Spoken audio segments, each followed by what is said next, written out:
nous pensons que véritablement, il faut peut-être envisager une plus forte sensibilisation. Il faut que nous arrivions.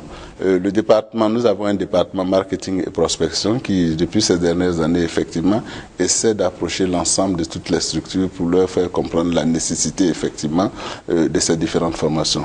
Monsieur le DG, justement, vous travaillez en direction du monde de l'emploi. Vous nous l'avez dit, les entreprises peuvent faire une démarche vers vous pour améliorer donc leur rendement. Certaines le font, d'autres non. Comment est-ce que vous pouvez juger le bilan de votre collaboration avec le monde de l'emploi à ce jour? Juger le monde, là cette question me paraît un peu, elle est beaucoup plus pertinente, plus complexe, parce que véritablement nous faisons des efforts en fait d'être en relation, que le monde de l'emploi comprenne effectivement la mission d'évoluer à l'AGFOP. Et comme je le dis, c'est l'ingénierie qui est au centre de notre mission. Est-ce que vous faites la démarche vers le monde de l'emploi pour leur indiquer que vous êtes présent et que vous pouvez leur être utile? Je vous le dis effectivement. Je dis que nous avions mené une étude effectivement pour comprendre quels étaient les besoins en ingénierie dans le secteur, au niveau des entreprises. Le besoin existe. Je vais vous donner un exemple assez particulier. Nous avions eu des rencontres avec une ONG qui nous avait invités à produire des référentiels de formation pour le personnel de maison. En d'autres termes, il s'agissait ici, pour ce qui est appelé effectivement la nounou, que nous appelons de façon plus affective l'auxiliaire parental ou maternel, il fallait lui apporter des compétences nécessaires à l'exercice de son activité. Parce que c'est un métier. Il faut l'acquérir, il y a des méthodes, il y a des techniques qu'il faut acquérir pour pouvoir exercer cette activité. C'est cet ensemble que nous essayons de mettre en place pour que l'individu, au cours de cette formation, puisse acquérir les compétences relatives à son métier. Et c'est une mission noble, mais est-ce que vous avez un droit de regard en tant que cabinet d'ingénierie de l'État sur tout ce qui se fait comme formation? Je veux parler des écoles de formation, des cabinets de formation. Est-ce que vous avez un droit de regard? Parce qu'il ne suffit pas de former, il faut former de la qualité. Oui, nous sommes sous tutelle d'un ministère où il y a une inspection, il y a l'ingénierie pédagogique avec la structure des inspecteurs effectivement qui œuvrent à cette approche-là. Mais pour ce qui concerne effectivement notre regard, nous pensons qu'en tant que cabinet d'ingénierie de l'État de Côte d'Ivoire, il nous revient absolument un droit de contrôle et de supervision de l'action des acteurs et des opérateurs de formation. Et c'est tout cela qui nous conduira bien entendu à l'émergence des ressources humaines. Alors, vous êtes prêts pour l'émergence à l'AGFOP?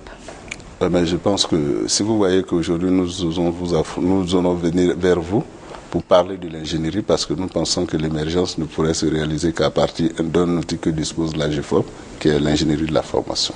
En introduction, je vous avais dit que notre mission consistait effectivement à la mise en place d'un certain nombre d'outils pour doter le pays de ressources humaines afin que se réalise le programme gouvernemental. Ce programme, c'est l'émergence de la Côte d'Ivoire et nous pensons qu'une émergence ne peut s'appuyer que sur des ressources humaines.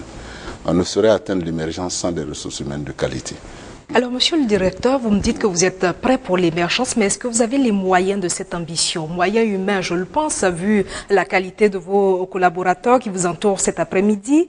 Mais je veux parler des moyens financiers, des moyens structurels. Je voudrais vraiment m'en tenir essentiellement à la question des moyens financiers. Parce que les moyens structurels, je pense que là, c'est un ensemble effectivement de mouvements qui s'engagent. L'ensemble des structures s'engagent vers l'émergence. Je pense que les dispositions structurelles sont autour de nous pour aller vers l'émergence. Mais il faut que cela puisse être accompagné de moyens financiers. Et c'est la question la plus intéressante pour nous. Dans notre décret de création, le décret de 1992 d'abord, rapporté au décret de 2012, spécifie tous que les ressources, le budget de l'AGFOP devait être constitué effectivement de subventions de l'État, mais il y a un élément essentiel, c'est la taxe d'apprentissage. Et je suis désolé de faire remarquer effectivement que cette taxe d'apprentissage n'a jamais été réservée à l'AGFOP. Quelques activités en 2012 relatives à l'apprentissage.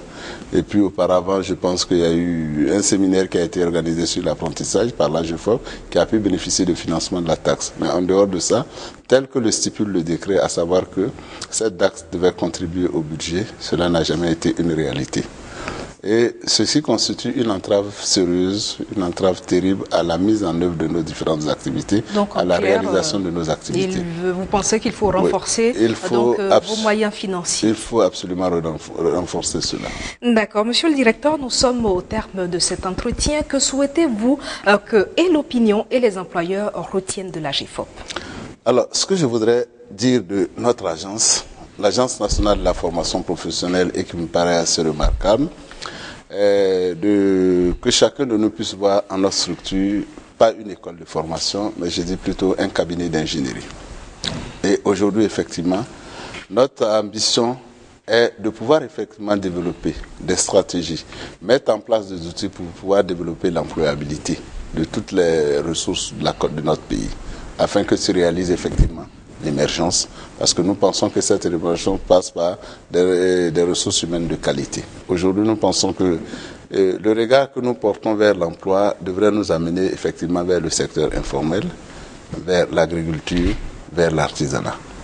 Nous pensons que ces différents secteurs-là disposent effectivement des potentiels d'emploi assez décents.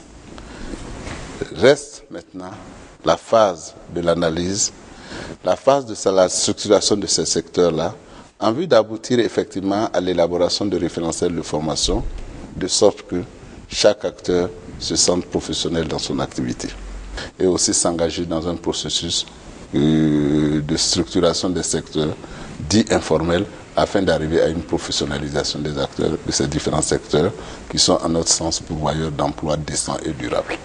Merci, M. Traoré Bamoudien, pour votre disponibilité. Merci. L'émergence en 2020, l'État ivoirien y attache du prix. La qualité des ressources humaines est un défi qu'il faudra adresser sérieusement. Et l'AGEFOP, l'Agence nationale de la formation professionnelle, se place en pole position pour assurer ce défi. Notre invité pour ce deuxième numéro du Grand Défi était donc son directeur général, M. Traoré Bamoudien, un passionné de la formation. Nous pensons qu'il pourra apporter un souffle nouveau à cette agence. Merci de nous avoir suivis et à bientôt pour un nouveau défi.